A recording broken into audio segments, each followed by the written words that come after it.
सुबह के 6 बजे अलार्म कंटिन्यूसली बजे जा रहा था। अंजलि ने अपना हाथ रजाई से निकाला और अलार्म को बंद किया और फिर सो गई।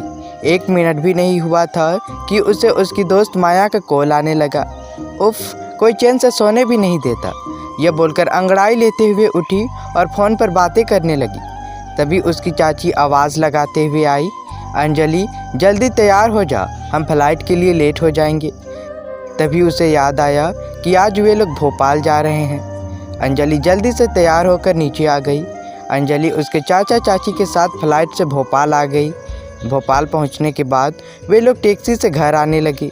तभी अंजलि को एक फ़ोन आया। वह फ़ोन माया का था। अंजलि ने फ़ोन उठा लिया और कहने लगी, हाँ बोलो माया। माया ने फ़ोन से अंजलि को कहा, तुम तो मुझे अकेले यहाँ छोड़कर भोपाल चली गई। अच्छा, तो मैंने यह पूछने के लिए फ़ोन किया कि तुम सही सलामत भोपाल तो पहुँच गई ना। अंजलि ने माया को कहा, हाँ हम भोपाल पहुँच चुके हैं और हम अभी टैक्सी में हैं। मैं अभी भोपाल की खूबसूरती की मज़े ले रही हूँ। तभी इधर माया ने इमोशनल होते हुए अंजलि को फ़ोन पर कहा, अंजलि यार, हम इतने दिन साथ रहे, तुम्हारा यूं अकेले जाना मुझे अच्छा नहीं लग रहा है।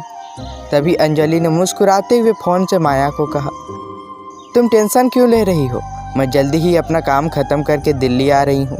मैंने तुमको मेरा यहाँ आने का कारण तो बताया था। अच्छा सुनो, मेरे दिल्ली लौटने से पहले तुम शादी मत करना, वरना तुमको तो नहीं तुम्हारे दूल्हे को पीटूंगी मैं। अच्छा यह सब छोड़ो, मैं तुम्हें भोपाल की खूबसूरती दिखाती हूँ। मैं तुम्हें यहाँ का वीडियो बना के भेजती हूँ। बाय, अभी फ़ोन रखती हूँ। यह बोलकर अंजलि ने फ़ोन काट दिया और खूबसूरत नज़ारों का वीडियो बनाने लगी। कुछ देर बाद वे लोग घर पहुँच गए। घर आने के बाद अंजलि ने देखा उसके चाचा चाची का घर तो बहुत ही खूबसूरत था। अंदर गई तो अंदर से और भी खूबसूरत था। अंजलि अपने कमरे में गई और तैयार होने लगी। कुछ देर बाद अंजलि तैयार होकर नीचे नाश्ते के लिए आ गई।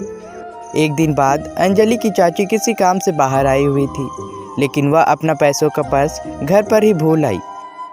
अंजलि के चाचा सुबह सुबह गाड़ी साफ कर रहे थे तो अंजलि की चाची ऑटो से ही बाज़ार आ गई थी।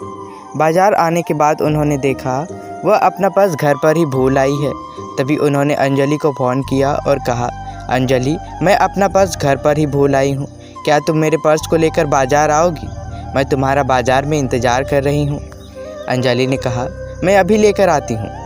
यह बोलकर उसकी चाची का पर्स लेकर बाज़ार आने लगी। तभी रास्ते में उसकी मुलाकात रणवीर से हुई। अंजलि सड़क क्रॉस कर रही थी। उसके आगे तरफ से बहुत ही स्पीड में रणवीर कार चलाए आ रहा था। दोनों का ध्यान कहीं और था। उसी वक्त दोनों एक्सीडेंट होते होते बचे। रणवीर ने तुरंत अपनी गाड़ी को घुमा लिया। अंजलि ने जैसे ही गाड़ी को देखा, डर के मारे खुद ही गिर गई। अंजलि का बैग भी गिर गया और सारा सामान सड़क पर बिखर गया। तभी रणवीर तुरंत गाड़ी से निकला और अंजलि के पास आया और कहने लगा, आप ठीक तो है ना? यह बोलकर रणवीर अंजलि का सामान समेटने लगा। रणवीर ने अंजलि को उठाने के लिए हाथ दिया। उस वक्त अंजलि और रणवीर एक दूसरे को देखते रह गए। 10 सेकेंड तक एक दूसरे को देखने के बाद अंजलि खुद से उठी और गुस्से से रणवीर को कहने लगी, अगर गाड़ी चलानी नहीं आती तो चलाते क्यों हैं आप?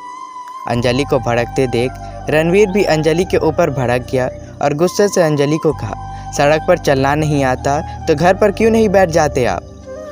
तभी अंजलि ने गुस्से से रणवीर को देखते हुए कहा, कितने बदतमीज़ हैं आप। अभी आप मुझे अपने गाड़ी से टक्कर मार रहे थे और मुझे ही सुना रहे हैं। सारी की सारी गलती तो आपकी है। आप ही ड्राइविंग नहीं जानते हैं। ड्राइविंग नहीं आती तो ड्राइवर क्यों नहीं रख लेते हैं आप? यू नो, तुम जैसे लोगों के लिए ही मैं अपने बैग में मिर्ची का स्प्रे रखती हूँ। ऐसे सिचुएशन में काम आता है। अंजलि की बात सुनने के बाद रणवीर ने भी गुस्से से कहा, कितनी बदतमीज़ हैं आप। गलती आपकी और डांट मुझे ही रही हो। एक बार अपने चारों ओर देख लो मैडम, आप गलत साइड से पार हो रही थी। तभी अंजलि ने इधर उधर देखा और उसे जब खुद की गलती का एहसास हुआ, फिर भी वह रणवीर को ही दोषी ठहराते हुए थोड़ी हिचकिचाते हुए कहने लगी, हाँ तो क्या हुआ, आप ड्राइविंग सीख लीजिए। यह बोलकर अंजलि निकल गई। उस वक्त रणवीर को अंजलि के ऊपर बहुत गुस्सा आया, लेकिन वह कर भी क्या सकता था। गुस्से से अंजलि को गाली देते हुए रणवीर भी वहाँ से निकल गया। कुछ देर बाद अंजलि उसकी चाची के पास पहुँच गई और उन्हें उनका पर्स दे दिया। कुछ सामान खरीदने के बाद अंजलि और उसकी चाची घर आ गए। घर आने के बाद अंजलि अपने कमरे में चली गई। अंजलि की चाची उसके चाचा को कहने लगी, आपको नहीं लगता अंजलि यहाँ कुछ ज़्यादा ही खुश रहती है? जितना खुश अंजलि यहाँ है उतना खुश मैंने अंजलि को कभी नहीं देखा। इतने गम में भी वह लड़की हंस कैसे लेती है पता नहीं। अंजलि बाहर से जितना खुश दिखती है उससे कई ज़्यादा दुखी वह अंदर से रहती है। बस वह उसके चाचा चाची को दिखाती नहीं कि वह दुखी है। कुछ देर बाद उसकी चाची उसे नीचे से आवाज़ लगाते हुए कहा, अंजलि बेटा जल्दी नीचे आओ, नाश्ता ठंडा हो जाएगा। चाची की बात सुनते ही अंजलि नीचे आ गई। उसके आने के बाद तीनों एक साथ नाश्ता करने लगे। उस वक्त उसने उसके चाचा चाची को रणवीर वाली बात बताई। अंजलि ने बात को इस प्रकार बताई कि रणवीर को ही गलत साबित कर दिया।